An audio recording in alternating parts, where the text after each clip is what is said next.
Hello दोस्तों, स्वागत है स्टडी आई की जुडिशरी चैनल पे आप सबका। मेरा नाम है वैभव प्रकाश और आज के इस वीडियो में हम बात करेंगे कि अगर आप एक लॉ स्टूडेंट हो या आपकी रुचि है टुवर्ड्स लॉ तो कुछ 6-5-6 मूवीज जो आपको जरूर देखनी चाहिए। ये एक एग्जॉस्टिव लिस्ट नहीं है, बहुत सारी अच्छी मूवीज जो है वो बन चुकी हैं लॉ फील्ड के ऊपर, जहां पे कि बहुत अच्छे तरीके से दिखाया गया है कि लॉ समाज में, हमारे सोसाइटी में किस तरीके से फंक्शन करता है। तो इसीलिए अच्छा देखो, एक और चीज मुझे क्या लगती है हमेशा कि अगर आप पढ़ाई कर रहे हो, अगर आप तैयारी कर रहे हो, अगर आप कॉलेज में भी हो, लॉ कर रहे हो या फिर आप लॉ एंट्रेंस की तैयारी कर रहे हो, तो बीच बीच में ब्रेक्स लेने बहुत जरूरी होते हैं। अगर आप ब्रेक्स नहीं लोगे, अगर आप मूवीज नहीं देखोगे, तो कई बार ऐसा हो जाता है कि हम फिर चीजों को ठीक से प्रोसेस नहीं कर पाते हैं, हम बोर हो जाते हैं या फिर हमारा एक सैचुरेशन पॉइंट आता है जहां पे कि फिर पढ़ाई छूट जाती है। तो इसीलिए मैं आज कुछ 6 मूवीज के बारे में बात करूंगा। I will not give you any spoilers, मैं ऐसा कुछ भी आपको नहीं बताऊंगा कि आपको पूरी स्टोरी ही पता चल जाए।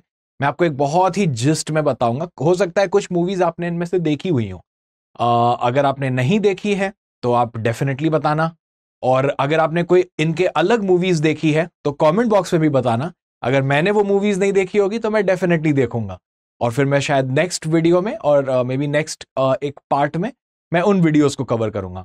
तो make sure that you do comment and tell me कि आप कौन सी मूवीज आपने देखी है लॉ की जो कि काफी इंटरेस्टिंग लगी, और आप भी चाहोगे कि आपके बाकी फ्रेंड्स एंड फैमिली और बाकी सभी लोग उन मूवीज को एंजॉय कर सके। ठीक है, तो चलो बिफोर वी बिगिन, अगर आपके पास कोई सवाल है, कोई क्वेरीज है, आप मुझसे जुड़ना चाहते हो तो feel free to follow me on Instagram as well as you can message me on the Telegram.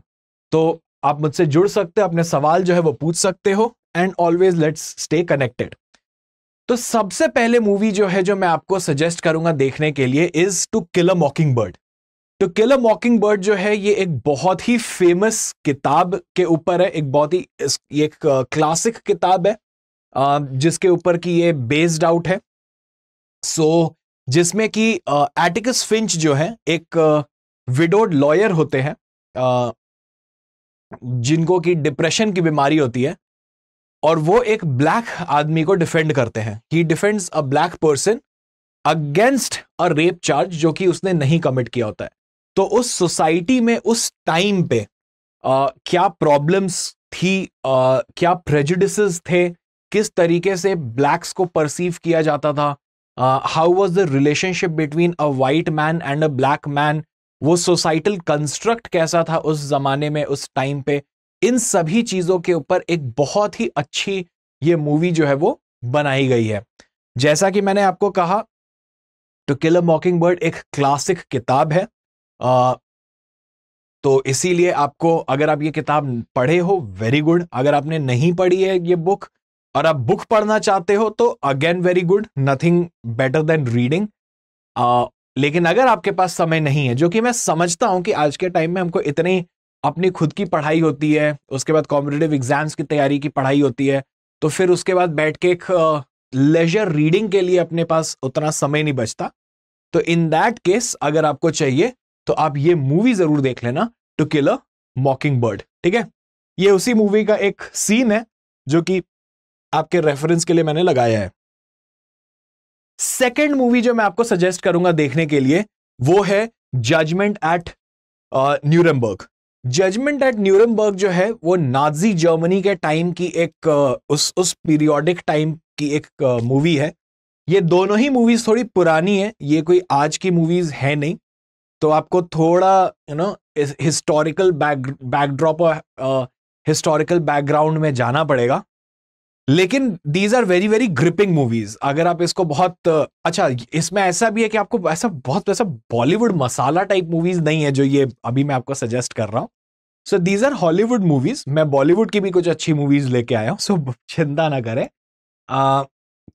Stanley Cramer ने इस मूवी को डायरेक्ट किया था, जजमेंट एट न्यूरेमबर्ग, जिसमें कि मैंने आपको बताया कि चार नाजी जर्मनी के नाजीज को जो है वो ट्रायल किया गया था, उनके ऊपर केस चलाया गया था बाय एन अमेरिकन कोर्ट। ठीक है, तो ये 1948 के दशक की मूवी है, मतलब 1948 के पीरियड को दर्शाते हुए मूवी है। बनी ये थोड़ी बाद में थी, उस समय नहीं बनी थी, बट हाँ। सो जजमेंट एट न्यूरेमबर्ग जो है वो trial of these 4 Nazi soldiers के ऊपर है, कि उन नाजीज को किस तरीके से ट्रायल किया गया था, उनको कैसे कोर्ट ने सजा दी थी by an American court. So judgment at Nuremberg again is a very very good movie. अच्छा देखो, हॉलीवुड की इंग्लिश मूवीज देखने के 2 फायदे होते हैं। एक ऑफ कोर्स द वे, काफी वेल रिसर्च्ड फिल्म्स होती है, काफी अच्छे से वो बनाते हैं, काफी टाइम लेके और न्यूआंसेस के साथ उसको डायरेक्ट किया जाता है। दूसरा फायदा आपके प्रिपरेशन में भी होता है। तो मैं आपसे रिक्वेस्ट यही करूंगा कि कोशिश करो कि इसको डबिंग में मत देखो, watch it in English only. आप इंग्लिश लैंग्वेज में ही इसको देखो। मैं ये भी मानता हूं कि कई सारे लोगों को इंग्लिश लैंग्वेज में देखने में दिक्कत हो सकती है, बट उससे परेशान नहीं होना। आप एक काम जरूर कर लेना, आप सबटाइटल्स लगा लेना, ठीक है? लाइक, और ये सबका पर्सनल प्रेफरेंस भी होता है। तो सबटाइटल्स लगाने से क्या होता है ना, जैसे मैं पर्सनली मुझे सबटाइटल्स के साथ पसंद नहीं है मूवी देखना, क्योंकि मेरा ध्यान जो है फिर वो सबटाइटल्स पे चला जाता है। लेकिन मुझे लैंग्वेज समझने में भी प्रॉब्लम नहीं है, क्योंकि मेरी फ्लुएंसी इंग्लिश में काफी ठीक ठाक है, काफी अच्छी है। लेकिन अगर आप यहां पे स्ट्रगल कर रहे हो तो घबराना नहीं है। ये मूवीज देखना एक बहुत ही अच्छा तरीका है अपने इंग्लिश को बेटर करने का, ठीक है? अगर आप इंग्लिश सुधारना चाहते हो, आप सबटाइटल्स लगाओ, आपका ध्यान जो है वो सबटाइटल्स पे होगा, क्योंकि वो सबटाइटल्स काफी तेजी के साथ चलेंगे तो आपको पढ़ते रहना पड़ेगा। तो जब आप पढ़ते जाते हो ना इतनी तेजी के साथ, तो आपका माइंड पूरा कॉन्सेंट्रेटेड रहता है, तो आपका कॉन्सेंट्रेशन स्पैन जो है वो भी इंक्रीज हो जाता है, ठीक है? सो आपके कॉन्सेंट्रेशन जो है वो इंक्रीज हो जाते हैं because of the subtitles. And third चीज क्या होती है, आपकी इंग्लिश की जो स्पीड है, रीडिंग स्पीड है, वो भी काफी इंक्रीज हो जाती है। So when you are watching a movie with subtitles and you are reading, तो आप थोड़ा जल्दी जल्दी पढ़ते हो, सो दैट आपका ब्रेन ऑटो ट्यून हो जाता है कि यार मुझे इस चीज को जल्दी पढ़ना है और मुझे वो स्क्रीन पे लोग भी देखना है, क्योंकि it's a audio visual communication. तो आपको विजुअल भी देखना है, आपको ऑडियो भी सुनना है, प्लस अब आपको उसको पढ़ना भी है। तो ये 3 चीज जब आप साथ में करते हो तो फायदे क्या, मैंने आपको 3 फायदे बता दिए। एक फायदा तो ये हो गया कि आपका कॉन्सेंट्रेशन 2 घंटे 2.5 घंटे जितने की भी वो मूवी है, आपको उसमें काफी आप इनग्रॉस्ड रहते हो, तो आपका कॉन्सेंट्रेशन जो है वो बनता है। सेकंड, आपकी इंग्लिश जो है वो बेटर होती है, क्योंकि आपको ग्रामेटिकल और सेंटेंस कंस्ट्रक्शन समझ में आता है कि सेंटेंसेस इंग्लिश में कंस्ट्रक्ट किए कैसे जाते हैं। तीसरी चीज जो आपको होती है और आपके साथ आपको जो फायदा मिलता है, इज कि आपका रीडिंग स्पीड जो है वो ऑटोमेटिकली बढ़ जाता है।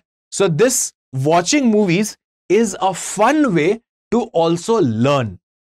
तो मूवी को सिर्फ और सिर्फ मूवी की तरह नहीं देखेंगे, बट इन मूवीज को हम सीखने के लिए और सीखने के तरह से भी देखेंगे, ठीक है? चलो, तीसरी movie 12 angry man.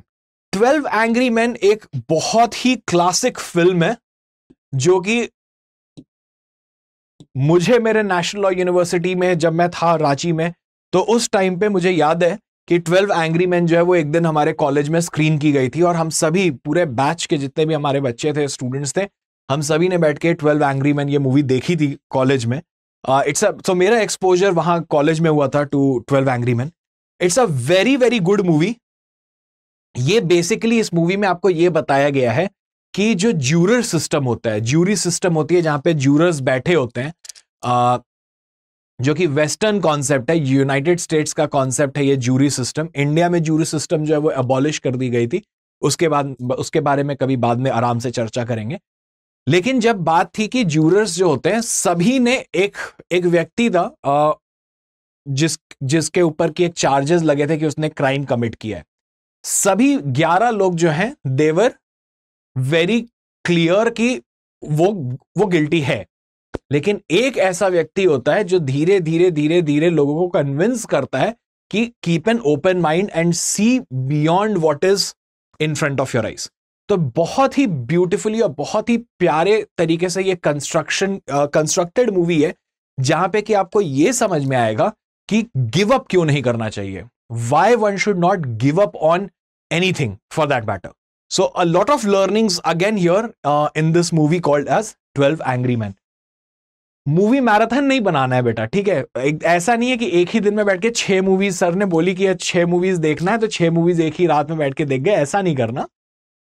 Spread it across, एक वीक में एक देख लिए, 2 देख लिए मैक्सिमम, हफ्ते में 1 से 2 मैक्सिमम इतनी ही देखो, ताकि एक महीने में जो है तुम 6 मूवीज जो है उसको कवर कर लो, ठीक है. उसके बाद आते हैं अब थोड़ी हिंदी मूवीज भी देखते हैं, या कुछ हिंदी मूवीज भी बहुत अच्छी बनी है. अच्छा, मैं इसमें अभी सिर्फ और सिर्फ मूवीज की बात कर रहा हूं.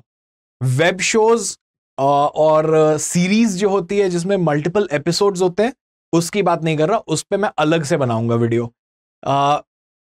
लाइक सबको एक साथ ऐसा मिक्स एंड मैच नहीं करना चाहिए. 2 अलग स्ट्रीम्स हैं तो उनको अलग ही रहने देना चाहिए. अभी हम सिर्फ और सिर्फ मूवीज की बात कर रहे हैं जो 2 से 2.5 घंटे में हम देख के खत्म कर सकते हैं.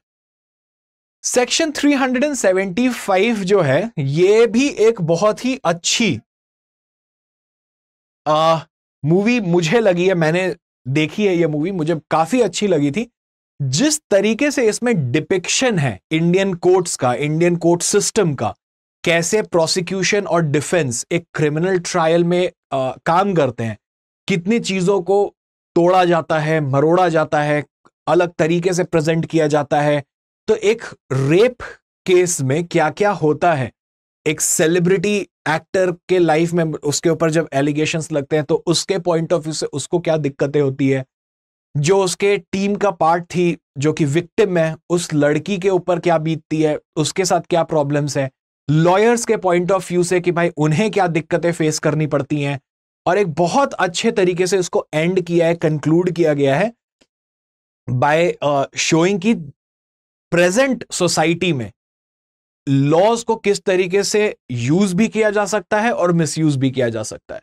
तो if you have not watched this film, my suggestion would definitely be कि इसको जरूर देखना आप.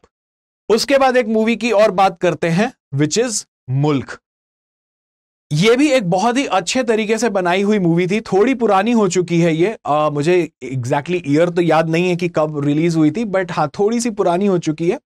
लेकिन बहुत प्यारे तरीके से इसमें अगेन दिखाया गया है कि कम्युनल वायलेंस जो है, या कम्युनल और रिलीजन के ग्राउंड पे हम लोग कैसे अपने बायसेस क्रिएट कर लेते हैं और हम उस बायसेस को सभी पे इन जनरल तरीके से अप्लाई कर देते हैं. उसके बारे में ये मूवी है.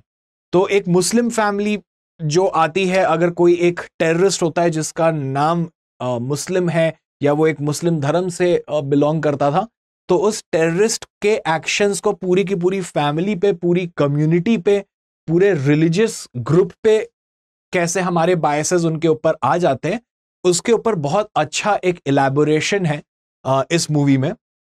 इसमें यह भी दिखाया गया है कि हिंदू और मुस्लिम्स जो हैं वो कैसे बहुत पीसफुली कोएग्जिस्ट करते हैं, और कुछ प्रॉब्लम्स के कारण, कुछ मिसअंडरस्टैंडिंग्स के कारण कैसे ये सिचुएशंस जो है वो खराब भी हो जाती हैं.